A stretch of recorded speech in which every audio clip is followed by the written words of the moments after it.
ओम नमः शिवाय। शिव भक्तों, आज की इस वीडियो में शिव पुराण विदेश्वर संहिता पहला अध्याय पापनाशक साधनों के विषय में प्रश्न, जिसके बारे में हम जानेंगे। तो चलिए शुरू करते हैं। जय भोलेनाथ, जो आदि से लेकर अंत में है, नित्य मंगलमय है, जो आत्मा के स्वरूप को प्रकाशित करने वाले हैं, जिनके 5 मुख हैं और जो खेल खेल में जगत की रचना, पालन और संहार तथा अनुग्रह एवं तिरोभाव रूप 5 प्रबल कर्म करते हैं, उन सर्वश्रेष्ठ अजर अमर उमापति भगवान शंकर का मैं मन ही मन चिंतन करता हूँ। व्यास जी कहते हैं, धर्म का महान क्षेत्र जहाँ गंगा यमुना का संगम है, उस पुण्यमय प्रयाग जो ब्रह्मलोक का मार्ग है, वहाँ एक बार महातेजस्वी महाभाग महात्मा मुनियों ने विशाल यज्ञ का आयोजन किया। उस ज्ञान यज्ञ का समाचार सुनकर पौराणिक शिरोमणि व्यास जी के शिष्य सूत जी वहाँ मुनियों के दर्शन के लिए आए। सूत जी का सभी मुनियों ने विधिवत स्वागत व सत्कार किया तथा उनकी स्तुति करते हुए हाथ जोड़कर उनसे कहा, हे सर्वज्ञ विद्वान रोम हर्षण जी, आप बड़े भाग्यशाली हैं। आपने स्वयं व्यास जी के मुख से पुराण विद्या प्राप्त की है।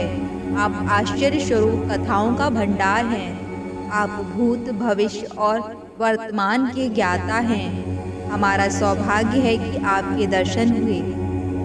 आपका यहाँ आना निरर्थक नहीं हो सकता। आप कल्याणकारी हैं। उत्तम बुद्धि वाले सूत जी, यदि आपका अनुग्रह हो तो गोपनीय होने पर भी आप शुभाशुभ तत्व का वर्णन करें, जिससे हमारी तृप्ति नहीं होती और उसे सुनने की हमारी इच्छा ऐसे ही रहती है। कृपा कर उस विषय का वर्णन करें। घोर कलयुग आने पर मनुष्य पुण्य कर्म से दूर होकर दुराचार में फंस जाएंगे, दूसरों की बुराइयां करेंगे, पराई स्त्री के प्रति आसक्त होंगे, हिंसा करेंगे, मूर्ख नास्तिक और पशु बुद्धि हो जाएंगे।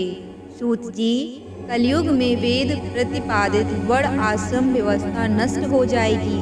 प्रत्येक वर्ण और आश्रम में रहने वाले अपने अपने धर्मों के आचरण का परित्याग कर विपरीत आचरण करने में सुख प्राप्त करेंगे। इस सामाजिक वर्ण संकरता से लोगों का पतन होगा, परिवार टूट जाएंगे, समाज बिखर जाएगा, प्राकृतिक आपदाओं से जगह जगह लोगों की मृत्यु होगी, धन का क्षय होगा, स्वार्थ और लोभ की प्रवृत्ति बढ़ जाएगी, ब्राह्मण लोभी हो जाएंगे और वेद बेचकर धन प्राप्त करेंगे, मद से मोहित होकर दूसरों को ठगेंगे, पूजा पाठ नहीं करेंगे और ब्रह्म ज्ञान से शून्य होंगे।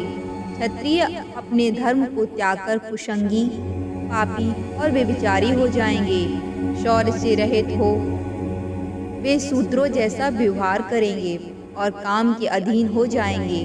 वैश्य धर्म से विमुख हो संस्कार भ्रष्ट होकर कुमार्गी, धनोपार्जन परायण होकर नाप तौल में ध्यान लगाएंगे।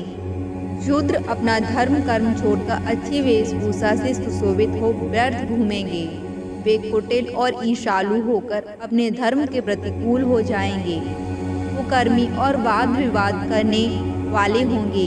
वे स्वयं को कुलीन मानकर सभी धर्मों और वर्णों में विवाह करेंगे। स्त्रियां सदाचार से विमुख हो जाएंगी। वे अपने पति का अपमान करेंगी और सास ससुर से लड़ेंगी, मलिन भोजन करेंगी। उनका शील स्वभाव बहुत बुरा होगा। सूत जी, इस तरह जिनकी बुद्धि नष्ट हो गई और जिन्होंने अपने धर्म का त्याग कर दिया है, ऐसे लोग परलोक में उत्तम गति कैसे प्राप्त करेंगे? इस चिंता से हम सभी व्याकुल हैं। परोपकार के समान कोई धर्म नहीं है। इस धर्म का पालन करने वाला दूसरों को सुखी करता हुआ स्वयं भी प्रसन्नता अनुभव करता है। यह भावना यदि निष्काम हो तो कर्ता का हृदय शुद्ध करते हुए उसे परम गति प्रदान करती है। हे महामुनि, आप समस्त सिद्धांतों के ज्ञाता हैं। कृपा कर कोई ऐसा उपाय बताइए जिससे इन सब के पापों का तत्काल नाश हो जाए। व्यास जी कहते हैं, उन श्रेष्ठ मुनियों की यह बात सुनकर सूत जी मन ही मन परम श्रेष्ठ भगवान शंकर का स्मरण करके उनसे इस प्रकार बोले, हर हर महादेव।